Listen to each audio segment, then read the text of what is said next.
Tonight we're focusing on exigent needs. We're focusing on Ukraine, of course, and how Ukraine can protect its people from obliteration, how they can hold ground, how they can exist. Right now, we're not talking about the luxury of assessing what's next for its government, nor what's necessary to rebuild. We're not going to have that conversation tonight. That's a huge conversation. Every hour, Russia adds to the price of reconstruction, while the emasculated international community watches. So Ukraine's survival hinges on sourcing sustainable support through this nonstop Russian attack. We're here tonight to highlight the obstacles and the opportunities. And we have two fabulous people. There's plenty in the way. There's donor fatigue, there's headline fatigue, war fatigue, and worldwide ADD when it comes to emergencies, much less prolonged ones.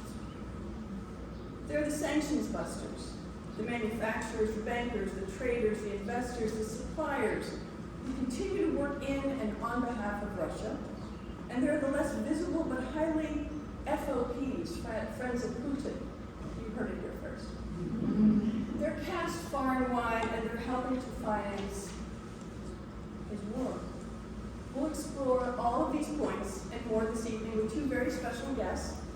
Natalie Jaresko served as Ukraine's finance minister before she was appointed executive director of Puerto Rico's Financial Oversight and Management Board.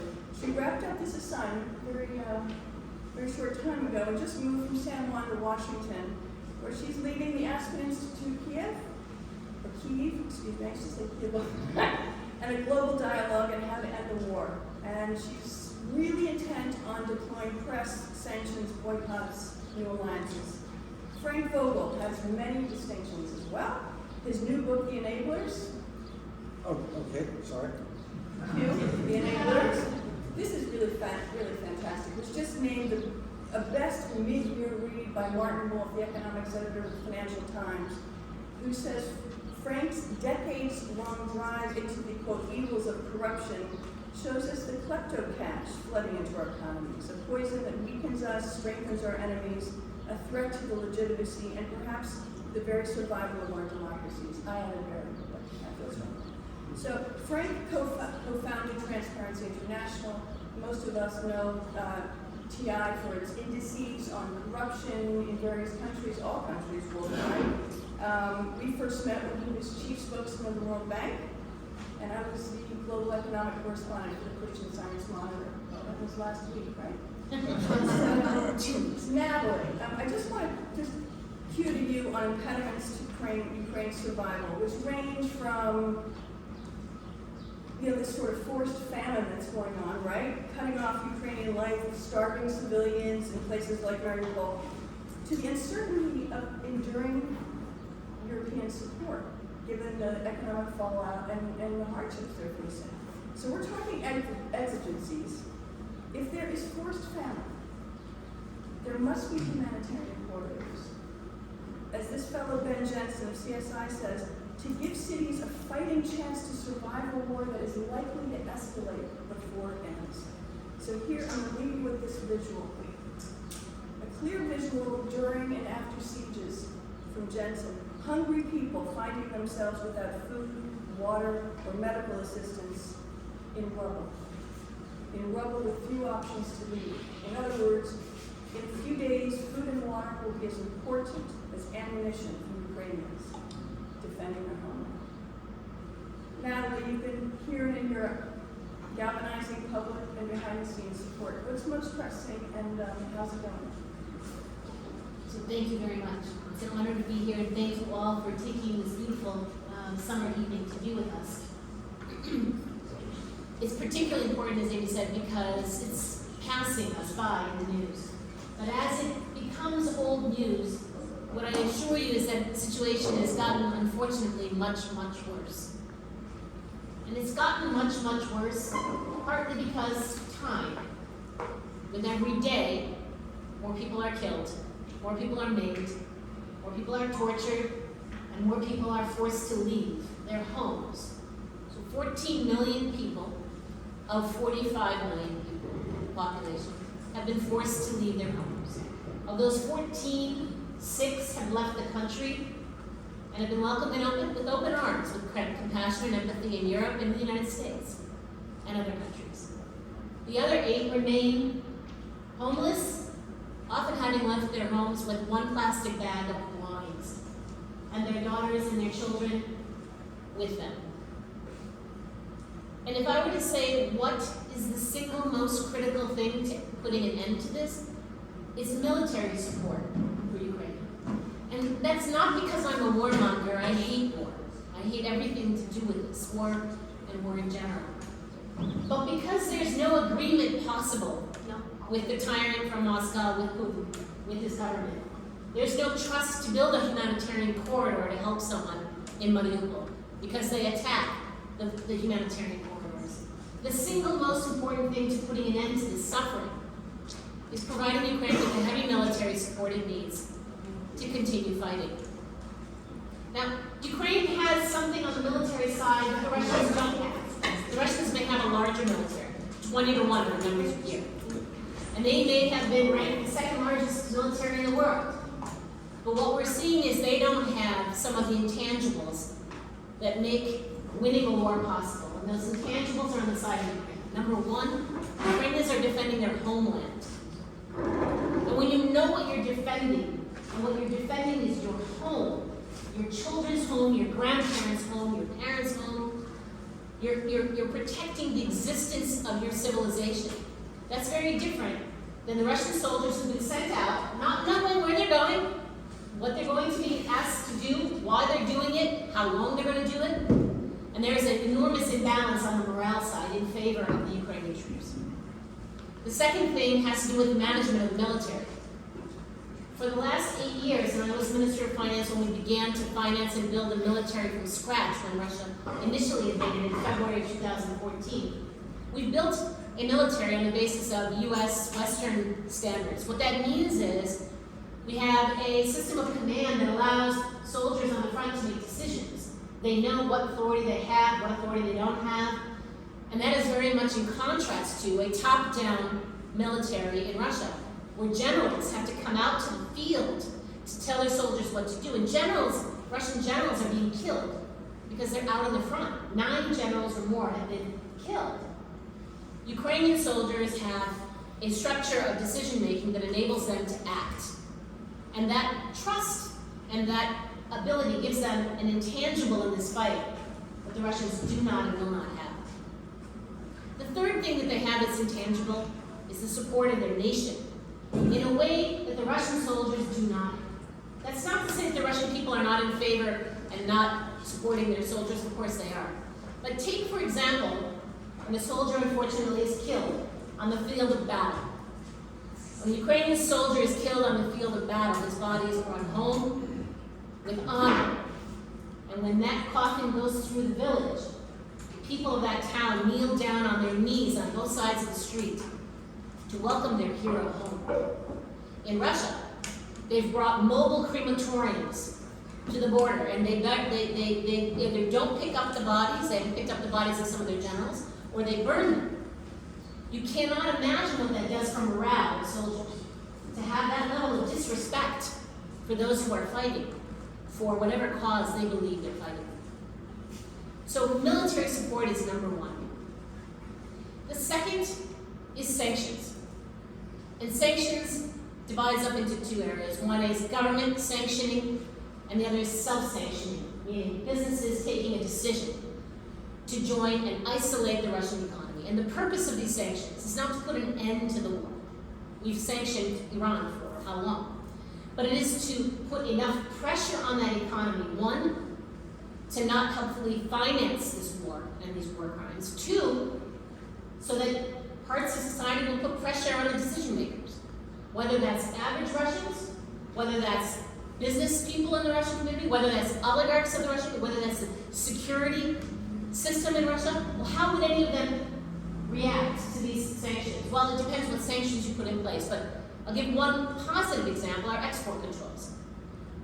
We've put enough export controls on Russia that they're unable to buy the precision guidance they need for cruise missiles. They also don't have the technology to put into cars. So their car manufacturing now has no airbags, has no, what do you call, when you have automatic cars. All of that requires computer technology. None of that is being provided to Russia. So they're now being forced to sell cars that are the same as the cars that they had in the 50s. On the sanction side of individuals, freezing their assets, which is being done globally, across more than the G7, more than Western Europe. Countries like Switzerland and Singapore have joined, Bermuda have joined. A greater number of countries have joined in this freezing of assets than before. What you're trying to do is get those oligarchs to understand they have something to lose. Now, I'm sure Frank will talk about whether or not they're losing enough, and I'll probably agree they don't lose enough. But all of this is a tool.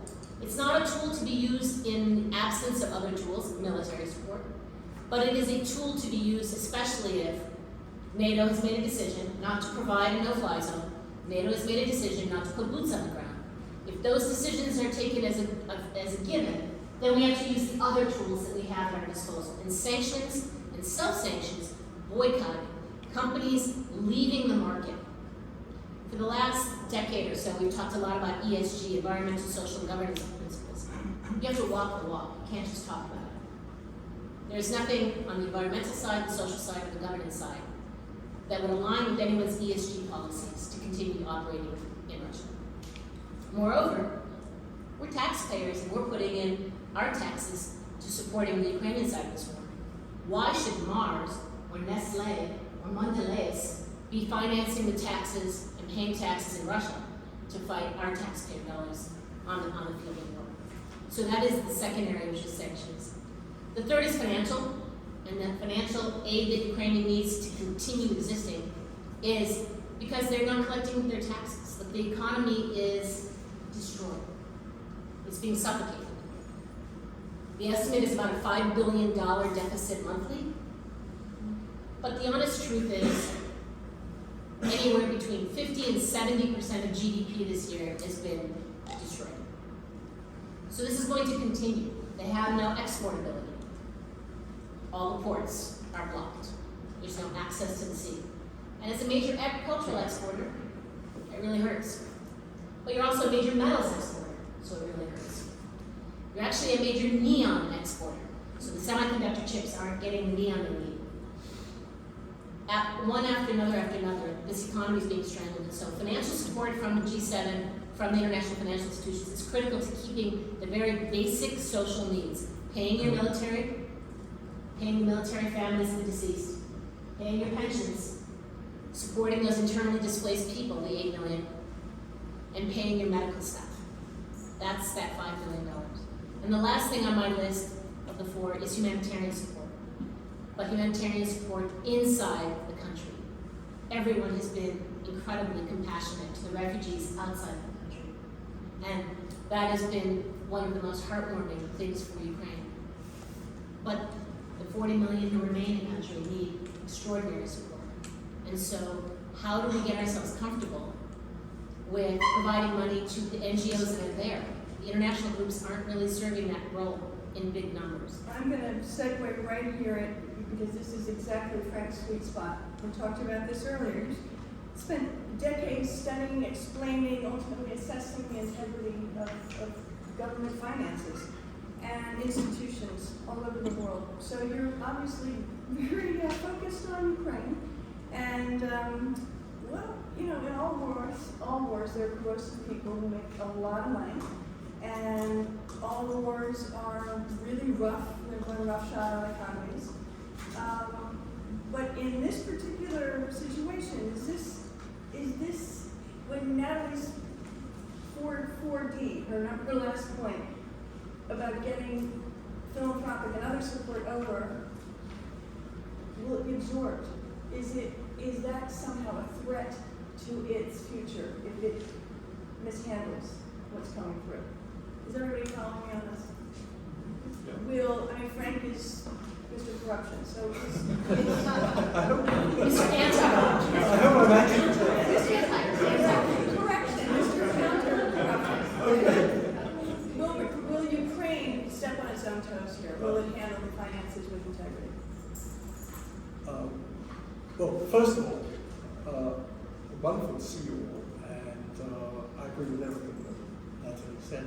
And I'd like to thank you, Amy, for hosting this in this beautiful, wonderful space, and for your unbelievable sense of timing.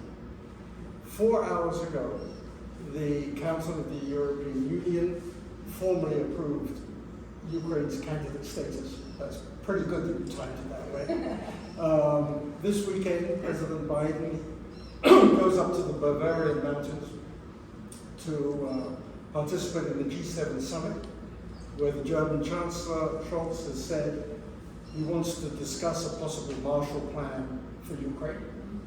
And then early next week, there is the NATO summit in Madrid. So the timing of this, Well, let's tell them unbelievable. What to do. Let's tell them what to do. So, the big question, a couple of big questions that you've raised, and let me first of all say about all this possibility of profiteering through war and what's going on in Ukraine and so on. I asked my friend and colleague from Transparency International Ukraine on Monday of this week,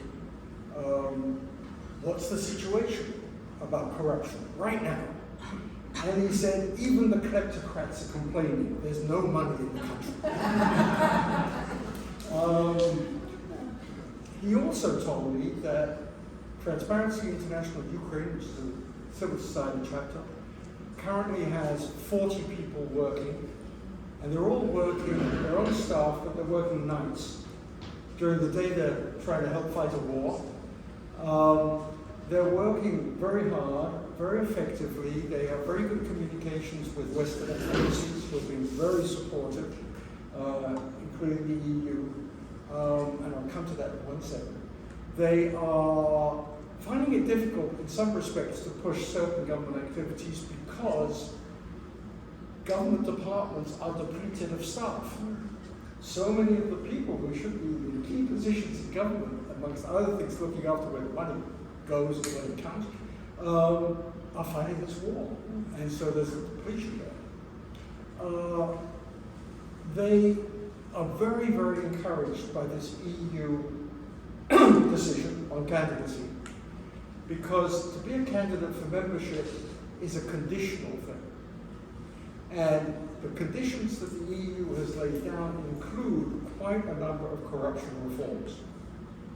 Let me just point out that if you look at the Corruption Perception Index, which is an annual index put out by Transparency International, you find that if you're really clean and your government has perceived, like it's a perception, has perceived to have no corruption, then you get a score of 100, or at least 90 if you're dead one. And if you're Ukraine, your score is 32, which is terrible. It's 2 notches, however, better than Russia at 30, and just 1 below Azerbaijan next door. The whole region is a cesspool of corruption, and it's good to bear that in mind. So when the EU decided on conditional membership, which it means you've got to come up to EU standards, which is another discussion for another time, because those standards are to be debated whether they're actually real or fiction. But anyhow, the EU says it has standards. And to come up to that, they've included a whole series of anti-corruption standards. And that gives tremendous leverage to civil society in Ukraine. Civil society in Ukraine has been phenomenally important, both in causing the revolution of 2014, but also in pushing hard for reform ever since. And they feel that they're getting a lot of leverage out of this right now. Risk. Let's talk about risk. I think there are a couple of really big risks. First of all, will Western support be sustained? At the moment, we hear all the good news. We've just heard from Natalie all the things that were needed. But the economic support, and IMF discussion recently, they agreed with Ukraine and the IMF about $5 billion a month. It isn't coming through yet. And not much of it is coming through. And will it be sustained? Well, we just have nice rhetoric out of the G7 summit and the Madrid summit, and then the money won't come, or the arms won't come fast enough, or the humanitarian aid won't come through sufficiently. And when you think that Secretary General Stoltenberg of NATO said last Sunday, this could be a war of years, you have to ask, will the resolve of the West be sustained? And part of that, I believe, and so do my colleagues at Keith believe, depends on how the corruption issue is resolved.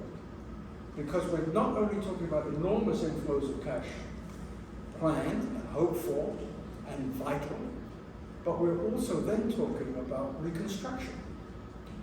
And which is the slash through. And we're not talking reconstruction tonight. no, but the people in Kiev No, are it's huge. using, It's sorry, huge. civil society is using this with the government.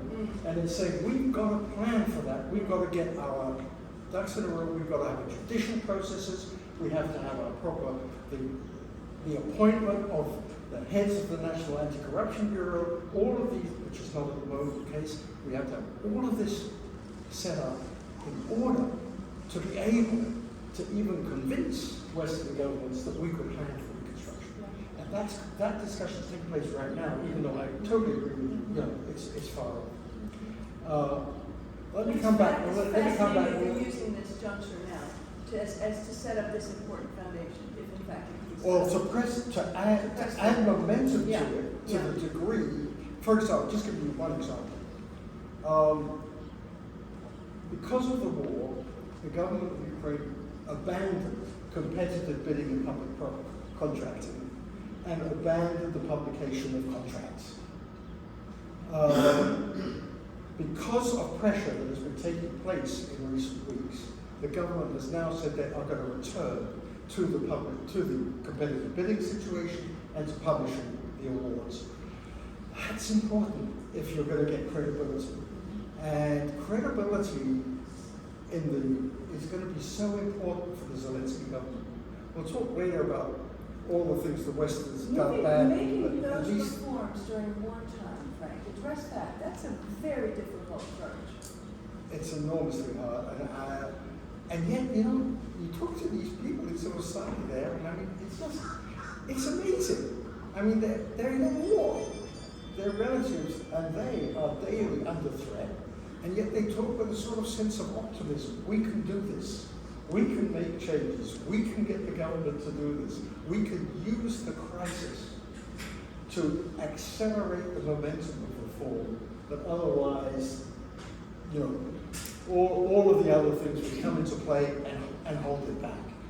I hope they're right. It's even more than that, Frank. Yeah, please. Ukraine's reform jumps, the leaps forward in reform have all come as a result of crisis and all as a result of civil society.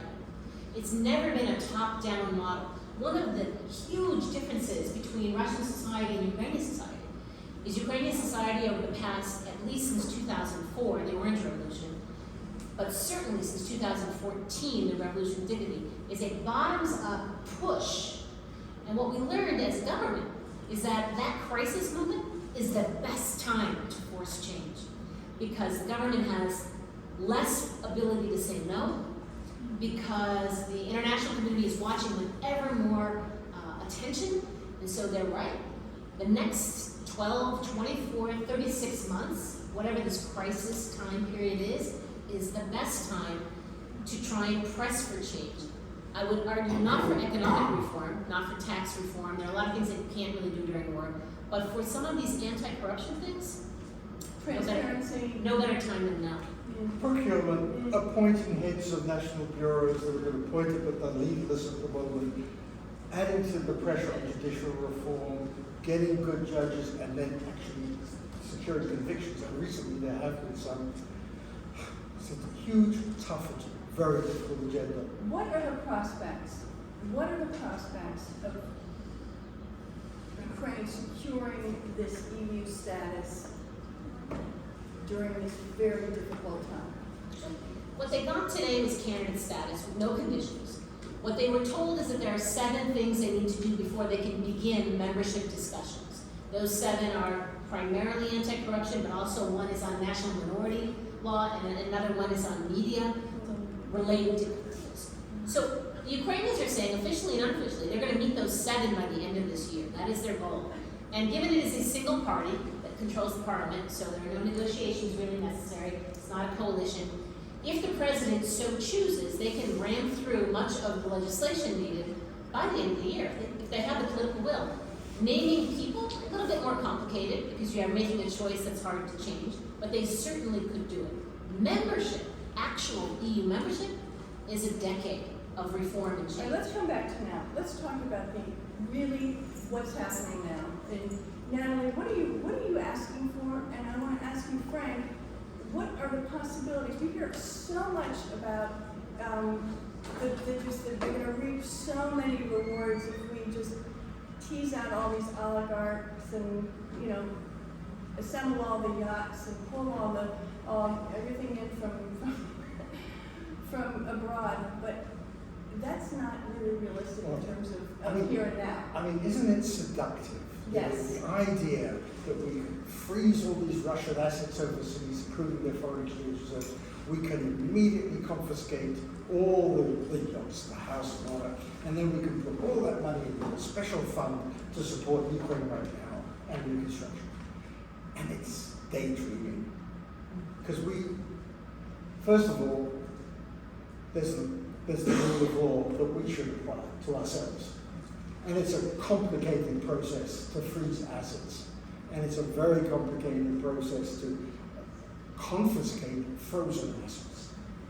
You have to, first of all, find the assets. And the oligarchs, just to give you one example, they've all been, hence the book, The Enablers, they've all been supported by the lawyers and the bankers and the financial consultants and the auditors on Wall Street and in the City of London and Zurich and elsewhere. So are there any To hide enablers in the this assets. film? There's What? some enablers in this film? Of course. But the point I really want to make, and this is really terribly important. Forget the seductive nonsense about confiscating all these assets. Think about what is happening now and what has just happened. First of all, some really bad news. The sanctions, which are vital on Russia and which will cripple Russia's economy, are leading to massive bankruptcies in Russia, and the state is taking over. And so Putin's control of the economy is increasing, which is exactly what he wanted. Think of Russia as state capture by Vladimir Putin, and because of the bankruptcy of the economy to a large extent, he is pouncing very fast and very forcefully.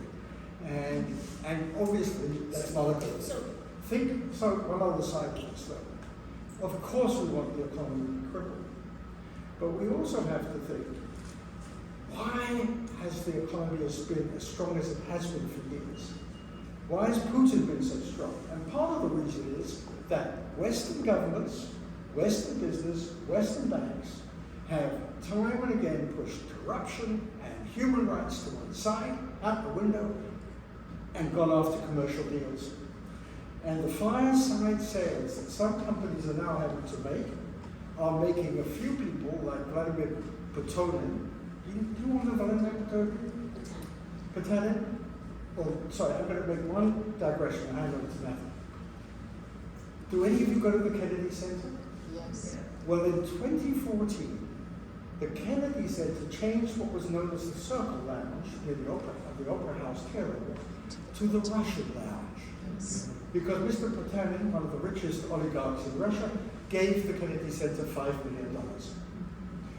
And Harvard Medical School in the name of Lenin. well, that's another thing. But let me just finish on this one. So on early March, suddenly the Kennedy Center announced that they were changing the name. It's no longer the Russian Lounge, you can't find it anymore. It's now the Circle Lounge. Because they said that the naming rights that they had given earlier had now expired. Mr. Putin was also on the board of the Guggenheim. So anyhow, he is in the process of building a huge banking empire in Russia by buying up the assets of Societe Generale, by buying up the assets of numerous other foreign banks So they are who are forced to sell. mainstream throughout the world. But why did our companies, why did our government, why did the German government, the French government, all the rest of it, continue to do commercial deals with governments, and I'm not only thinking of Putin, that want to destroy democracy, want to destabilize security, and are clearly not friends of the US or Europe. And you have to ask yourself that question. And that's a question that's coming again to be central in this whole debate about Ukraine, because it asks the bigger question: how should we as governments and businesses, banks, behave vis-a-vis kleptocrats if the result is destabilizing our security and destabilizing democracy? I know I've got a little bit away from Ukraine, but it's all becoming incredibly active because of the Russian invasion. Absolutely part of the territory. Natalie, did the capacity of Ukraine to absorb the kind of support that we're talking about, the thrust of G7 and combined with philanthropic support, does it have absorptive capacity? As Frank says, the agencies aren't staffed, et cetera, it's at war.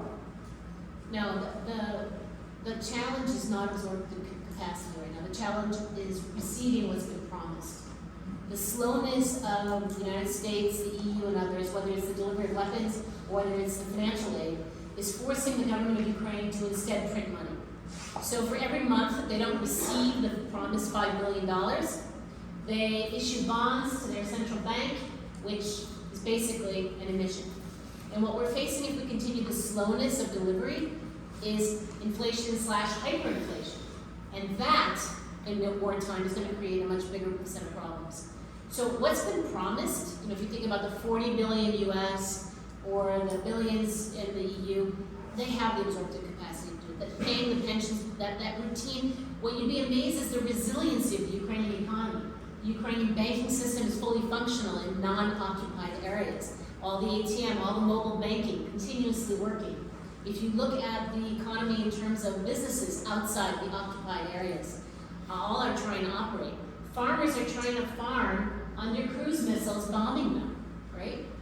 And 70% of the available land has been farmed.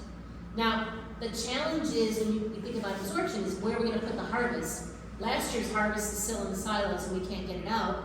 And that's causing a global food shortage, because that food feeds 500 million people, primarily in Northern Africa and in the Middle East.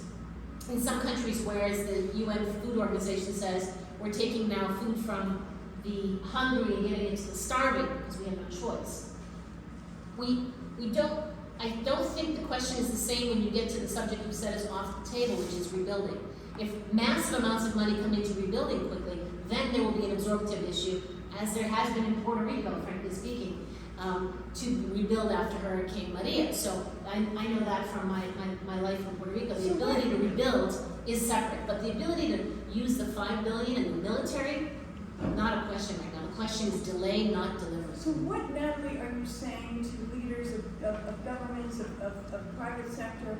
What are you saying to them about the importance of getting this? How are you convincing folks to convince other folks to get this support? You have to look at this and say that talking about a war of several years is just not possible. With 1,000 soldiers a day being removed from the field on the Ukrainian side, about half dead and half wounded, this cannot go on. There just aren't that many people available for this to go on for 2 years. So one is the quickest way, the least expensive way for US taxpayers, European taxpayers to deal with this is to provide what's needed now to put maximum leverage on Russia to either negotiate at the negotiating table or walk away or do whatever they want to do, but to end the war. Because with every day, our cost gets much, much more significant. Where, you've only got 6 million people who've left, and the Europeans are handling that quite well so far. What if it's another 10 million, another 12 million? What if the food crisis in Africa causes a migrant crisis from the south, in addition to the migrant crisis from the east? What happens when we can't manufacture cars anymore because we don't have semiconductor chips anymore? All of those things are ahead of us if this continues for what people say is a year, 2. So the cost of doing urgent delivery now is much lower than the cost of continuing this for 2 years. We have a remarkable audience here, and we have people who are in the diplomatic corps, who are in international finance. Hello, Emily. Good to see you, Emily Vogl. I wish we had a more comfortable chair. And where's your daughter? Julie's there. Hi.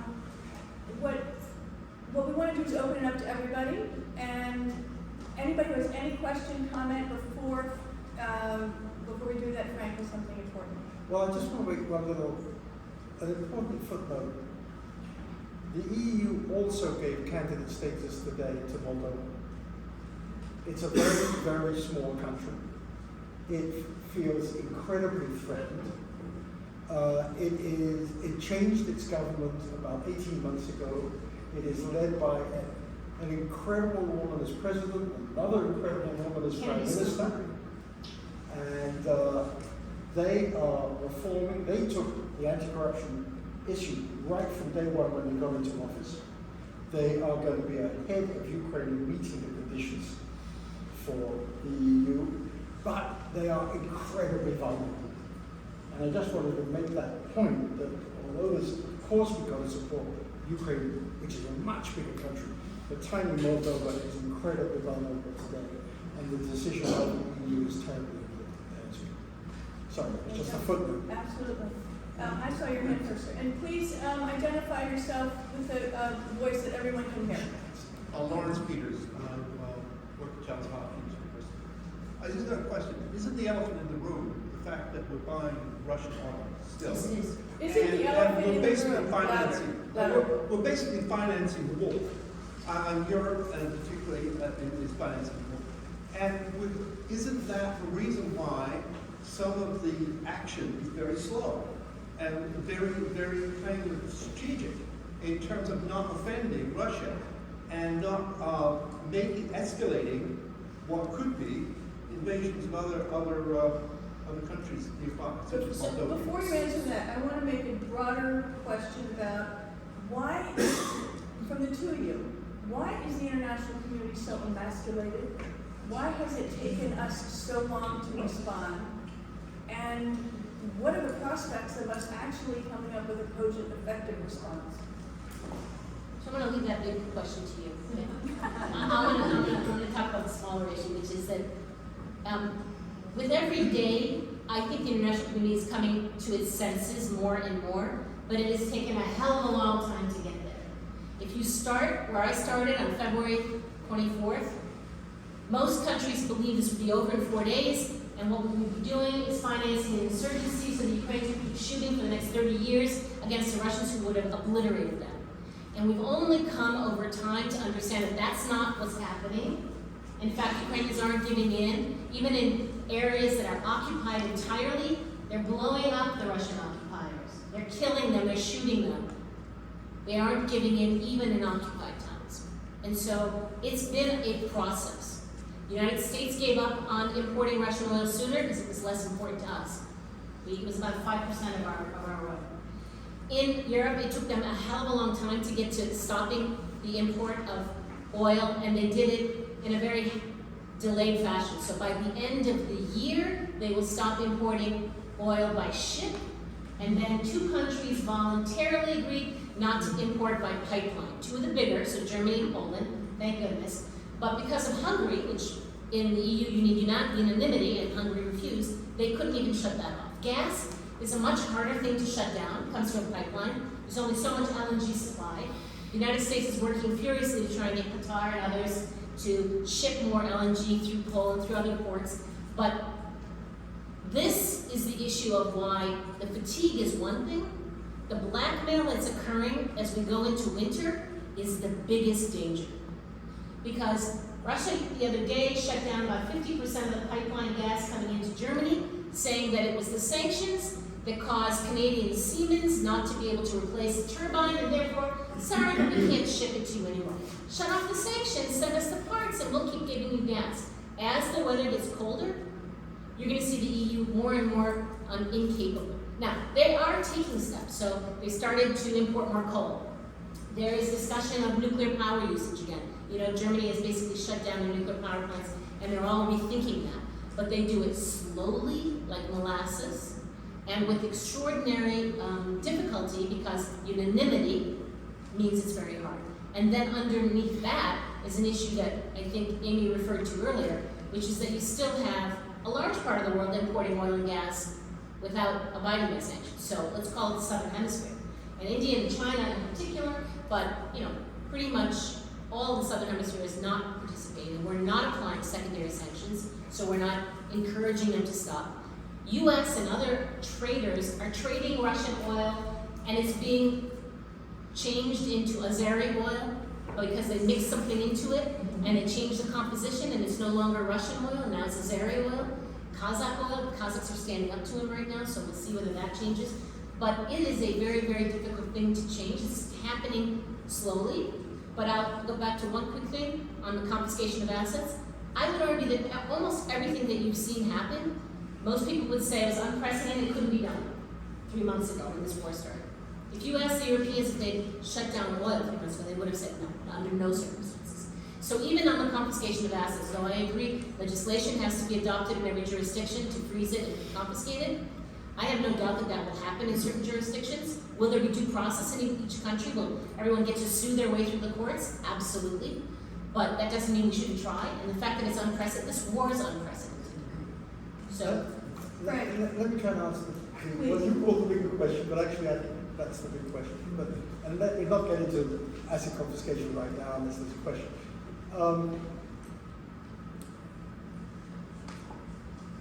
The world is not adequately looking, meaning the multilateral institutions, the international community, is not adequately looking at this crisis as a fundamental threat to the principle of territorial integrity, which is absolutely fundamental to the way in which peace has been secured since World War II. There is an international understanding that countries do not invade their neighbors. And to preserve the territorial integrity, the sovereignty of countries is a crucial principle.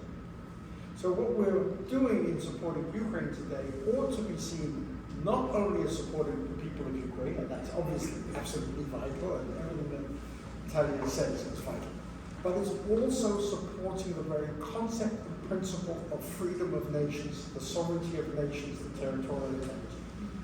That has simply not been understood, in my opinion, by the United Nations, the World Bank, the IMF, and others. And I'll give you an example. When the COVID crisis came and we saw there was a global pandemic, the IMF and the World Bank moved incredibly fast. They created a whole bunch of new instruments. They created unconditional the IMF, 1 year special loans to many, many countries in terms of COVID relief, which they've never done before, not on that scale. There ought to be the same response for Ukraine and for the issue of territorial integrity, and it's not. I listened to the debate when President Zelensky and Prime Minister of Ukraine, Zelensky, by Zoom, the Prime Minister was here in Washington, argued to the finance ministers of the IMF in a council meeting in late April why they needed emergency aid. And the response was so tepid. And the head of the IMF said, well, you have to understand, we can't, Ukraine mustn't get more debt. They need grants. Don't make them more indebted. And then what? The World Bank, I think, so far has given about $3 billion, something like that, in support. The IMF, I think, is $1.4 billion. The Canadians, $1 billion. It's peanuts compared to the issue. The United Nations, the Secretary General went off to Ukraine. He first of all went to the Kremlin and had a nice chat with Putin. Then he did a very short visit with Ukraine and talked about humanitarian relief, which is vital. But they're missing in action. The multilateral institutions have decided this is something for the US to deal with, and West and Europe, and they are going to be supportive, but they're not going to lead. And this issue, that this is more than Ukraine, is something that is now going to be central to the G7 summit discussion this weekend and the NATO summit. Because otherwise there will not be the sustained support that that is necessary. There are additional issues which make this very, very dangerous for the world that are not about Ukraine. So, we negotiated the Budapest Memorandum in 1994 to take away the nuclear stockpile that Ukraine had. It was the third largest nuclear stockpile in the world, and they got security assurances in return. If this, one of those countries that provided assurances is the one that invaded. If this is the way we deal with countries that cease proliferation of nukes, how will we stop other countries? If they know that by giving up their nukes, this is what the result is, the United States, the UK, and Russia signed those security assurances, didn't stop anyone. As Pakistan or another nuclear potential nation, will I give up my nukes? So nuclear proliferation and the precedent being set here is global, in addition to the territorial issue. Great point. Using nuclear weapons as blackmail. Those who have nukes, North Korea, others. If we're going to let Putin constantly say we're afraid to upset him because he has nukes, well, every nuclear power is going to say, you know what? Threatening works. I'm going to use nuclear weapons. So there are so many global precedents being set here. Over here. Loud. Okay, my name is Julie. I'm going to raise the nuclear issue because having worked in some related areas for years, but I don't even think the issue of Pakistan, India, North Korea is one we even need to worry about. What we need, yes, because what we need to worry about is the fact that this whole situation demonstrates the complete failure of the UN system to deal with a serious crisis to the world order level. And secondly, whether there is in fact, and I ask this as a question, not giving an answer, whether there is maximum leverage that we can use on Putin, given that we are in a, there are nuclear weapons involved, and whether I mean, basically we're starting, it's not like they have just decided likely not, or the U.S. decided likely not to put troops on the ground. That's what depresses me is ultimately, unless the man drops dead of a heart attack, from my words to God, or something like that, is there any way of getting Russia to stand And right? hold on 1 second. I want to take any question related to that. We're going to take a group of them. Anybody have something related to that? Is there any way to get Putin to stand down? That's a pretty good question. Okay. Is there? I have no idea, and I don't want to be inside that man's head. But that, to me, the inability that I have to answer that doesn't tell me that I should stop trying to fight. I've been party to 2 revolutions in Ukraine, a mini revolution in Puerto Rico. You never know. You really never know what causes a society to rise up and say enough. You never really know what causes a security system to say enough. And so my singular approach to this is I don't know what's in his head, what would cause that evil person to change his strategy, his tactics. We use everything we have, and we have no choice. Because he's not stopping with Donbass or Crimea. We learned that in 2014. He's not stopping with Ukraine. We know that because he announced, I think, today, he would bomb the U.S. Embassy for giving Ukraine. So he's talked about Sweden and Finland because they're joining NATO because of it. I mean, there is no end to a tyrant's mythological mentality, and so I don't know what will stop him, but we got to try everything we've got. I know this is a bit in the weeds compared to this big thing, but sanctions on Russia and the way in which they're being approached, if they're sustained, I think can have a big effect. Whether it topples Putin, I have no idea. But the impact could be very substantial indeed. About 1,000 people and institutions combined have now been sanctioned. Except, by the way, Mr. Putin, he for some reason has not been sanctioned. Maybe because somebody has to buy our assets or something, I don't know. But anyhow, about 1,000 people and institutions have been sanctioned. The Justice Department here has somewhat restructured its Kleptocracy initiative to go particularly after Russian oligarchs in a way that they haven't before. All of this means pressure on Putin. investigative journalism community that is working now to find those Russian assets all over the world is doing a phenomenal job. Yesterday, Your phone is ringing nonstop, I'm sure. yesterday, no, not mine, but yesterday the OCCP, which is a great investigative journalism, came out with locating $4.5 billion of what they claim was Putin's assets. And so it goes on. Maybe these pressures will have some effect on the people around Putin in the Kremlin and others, but I've no idea.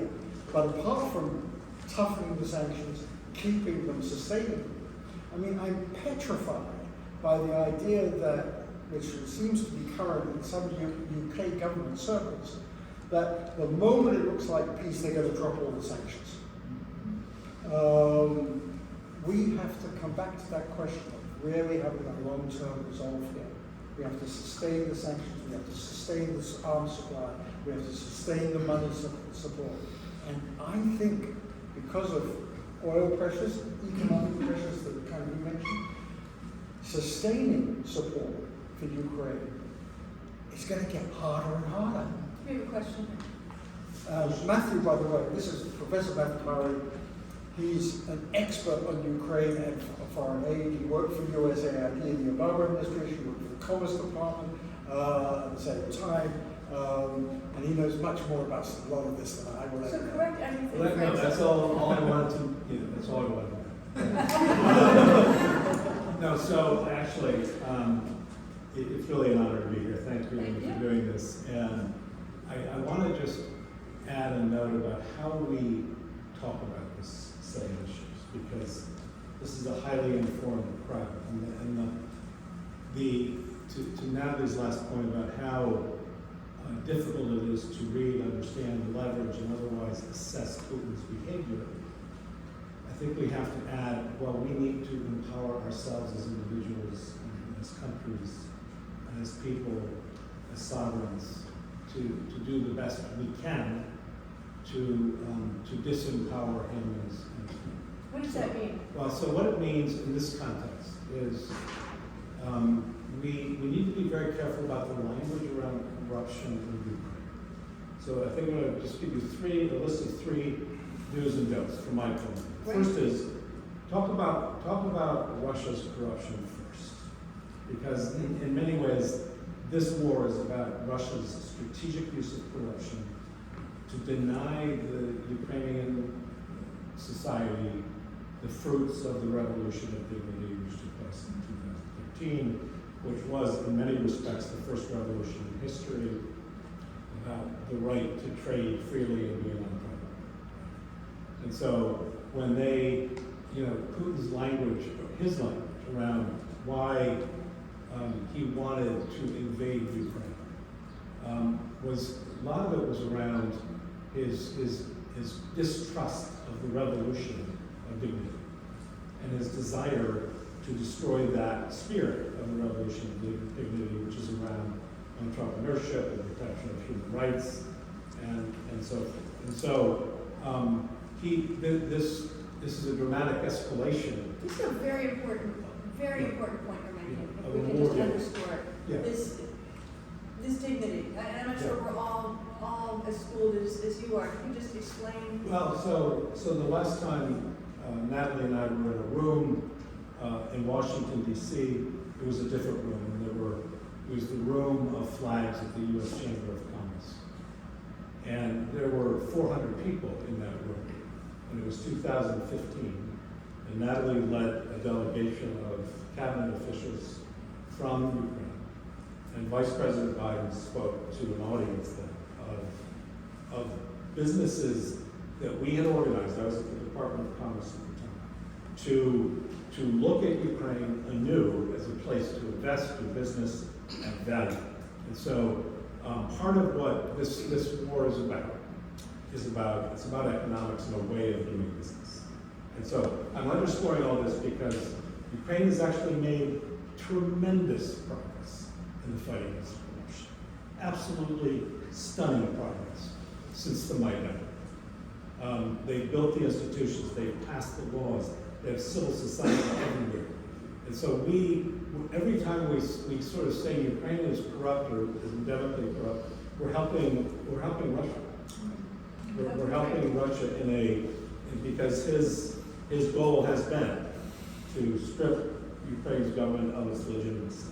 But I'll stop here and just say, I'll add in one point, which is in that room of 400 people,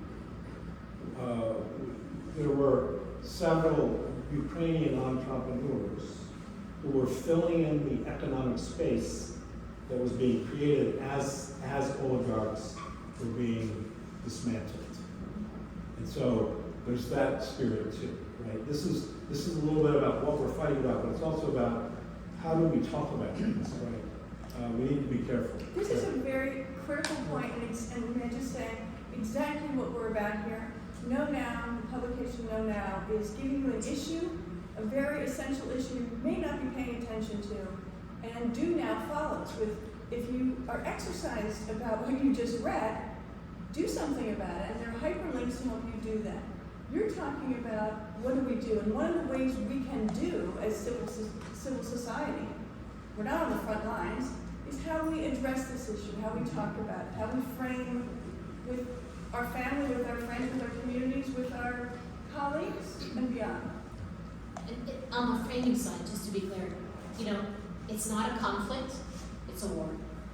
It's not Ukraine's war, it's Russia's war.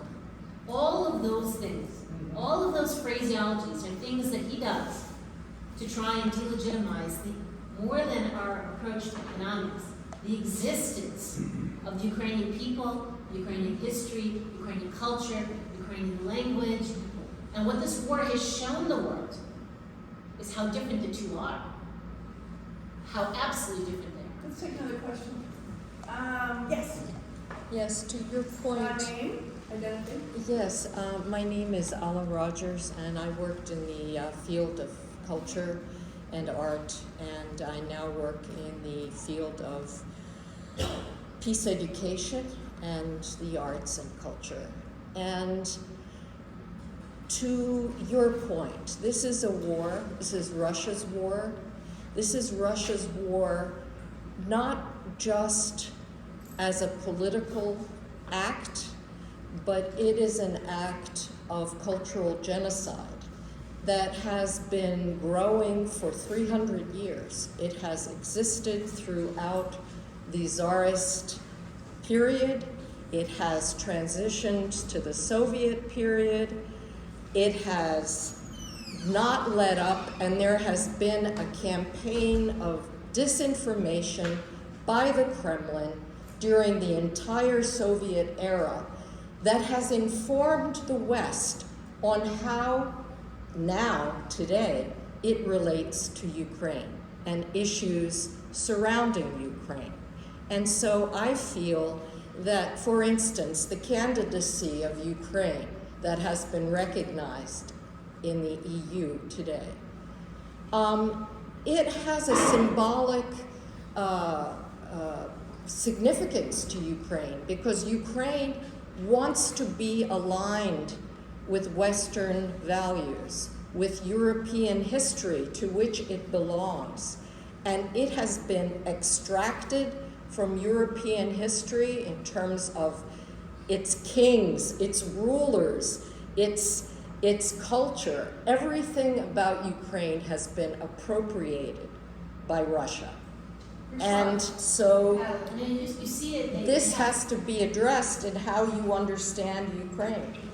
It's true. You see it. They go into the museums of the occupied cities, and they go in with someone who knows what exhibits are there and what to steal, to appropriate that part of culture or history, and they take that back to Russia, so that even if you free the city tomorrow, that part of your culture and that part of your history are gone forever. And so it is an absolute active, participatory strategy of Russia to eliminate this country, this nation.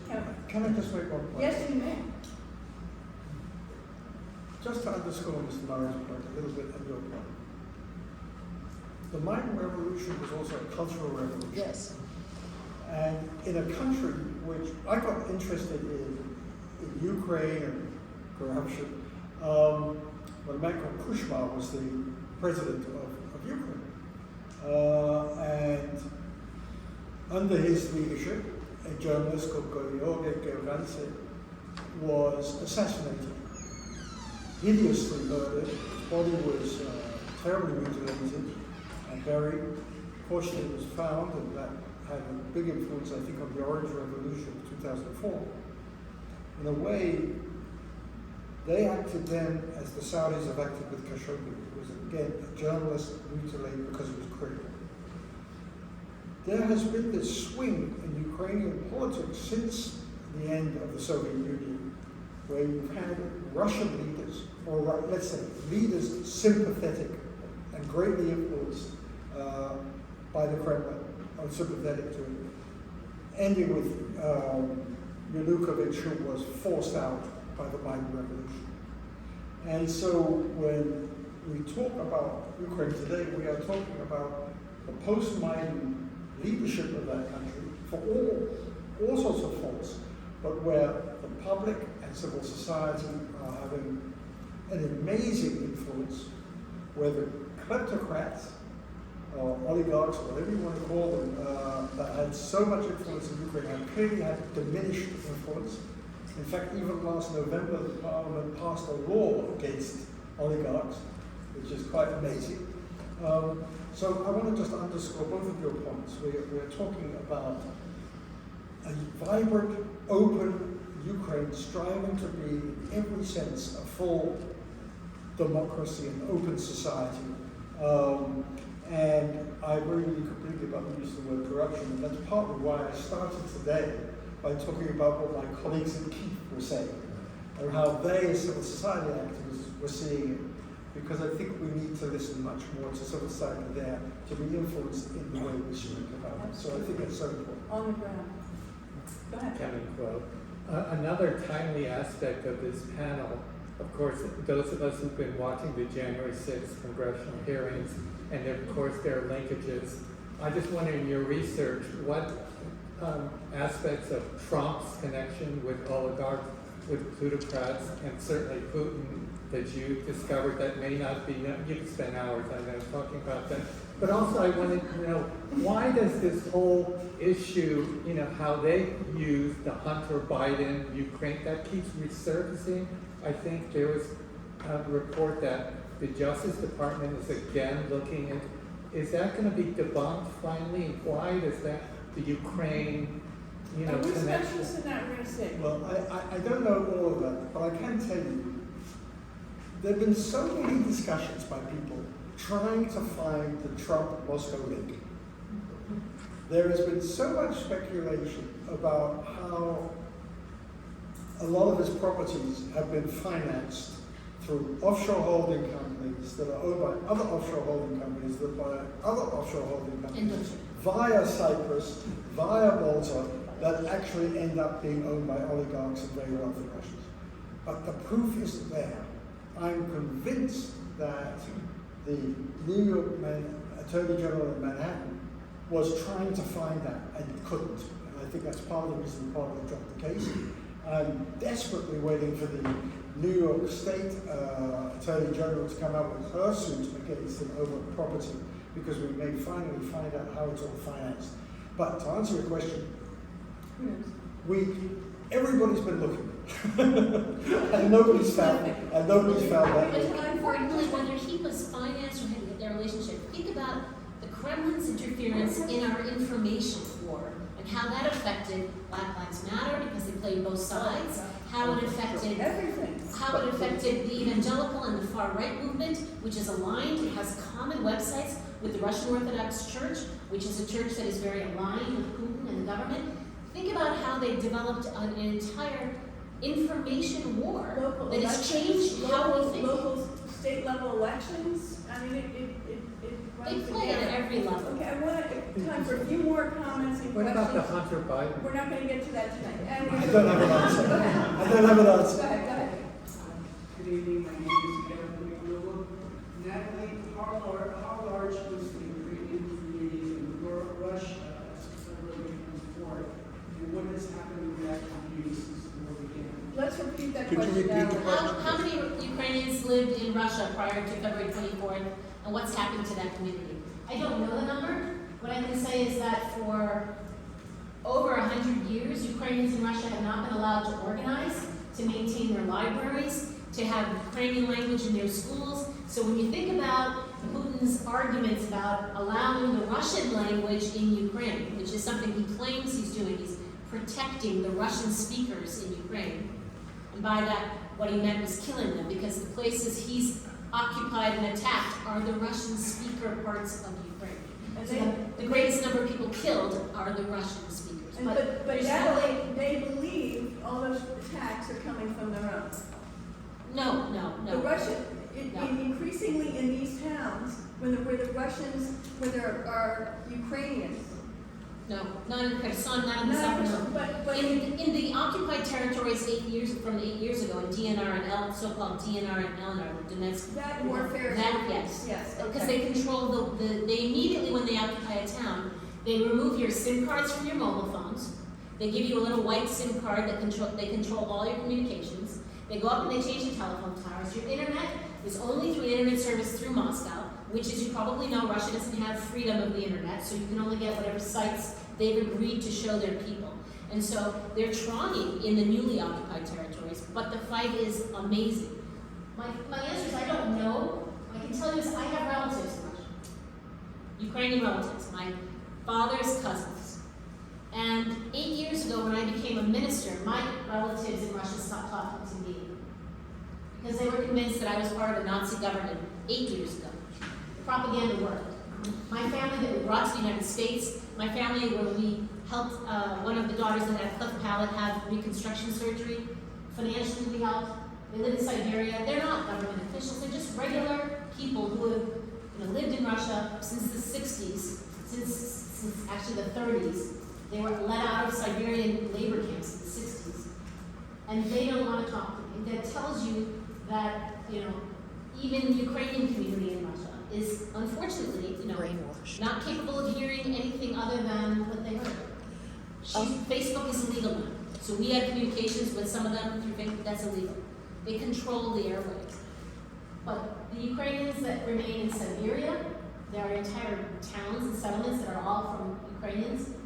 They have complained for decades of lack of ability to function in their own language. And so there's no way to know.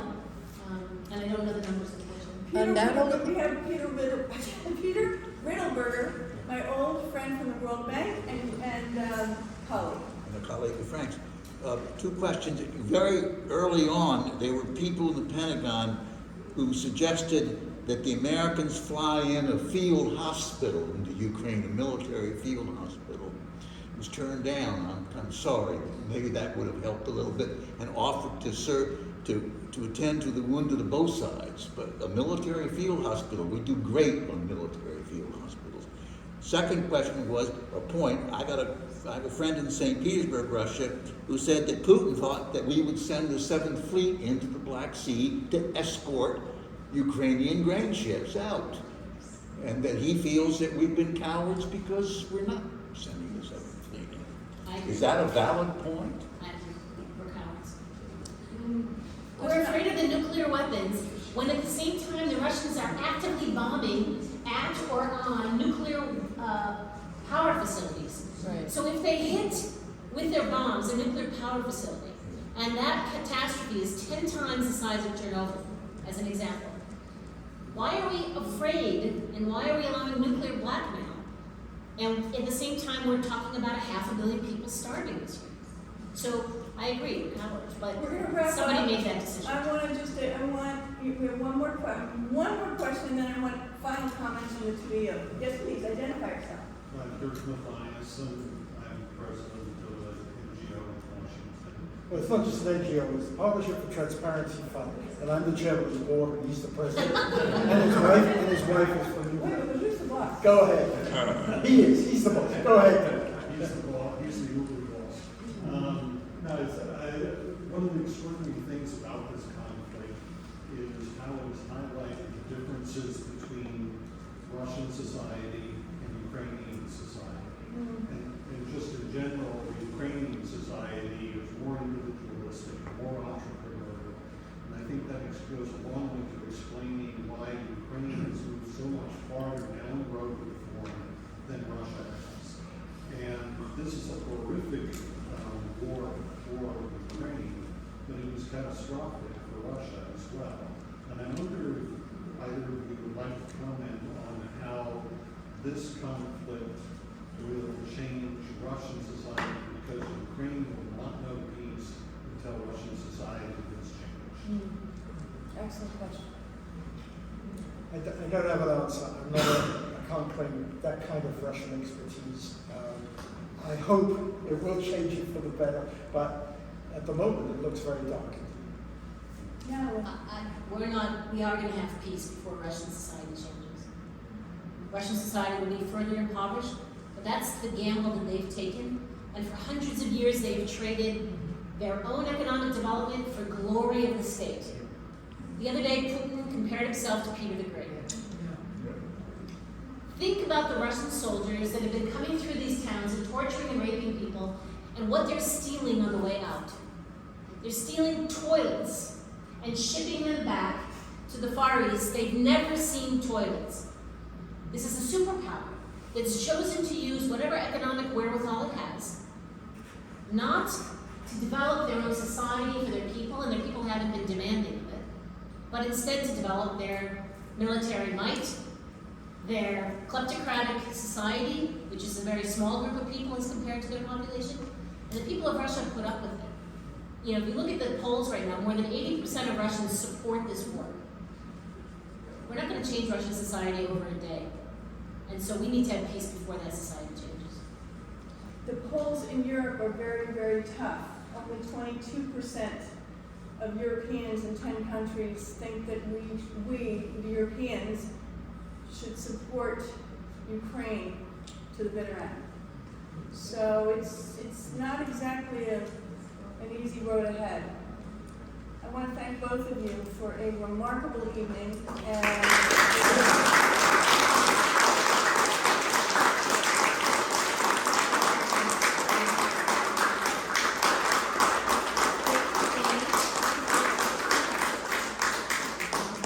Thanks to Amy for making this all possible.